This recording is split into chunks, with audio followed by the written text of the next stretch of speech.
Un des 3 fuyards recherchés dans l'enquête sur la mort de 2 jeunes à la Villeneuve s'est rendu à la police. Il est soupçonné d'avoir porté des coups de couteau au cours de la rixe.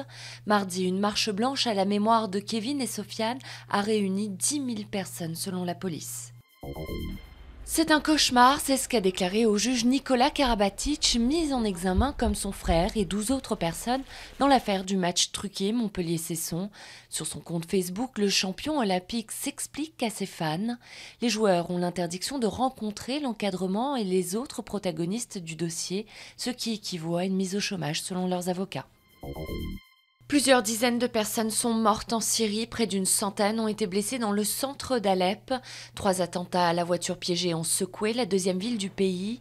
En 18 mois de conflit, plus de 31 000 Syriens ont péri selon un nouveau bilan de l'Office syrien des droits de l'homme.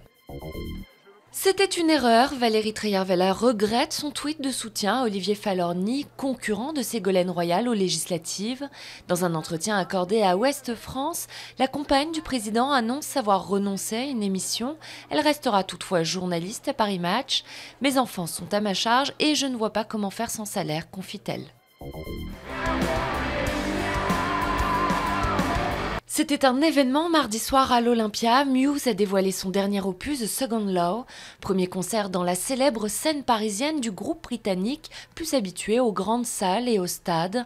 Muse se produira au Stade de France en juin prochain, après quelques dates à Montpellier, Paris-Bercy et Nantes.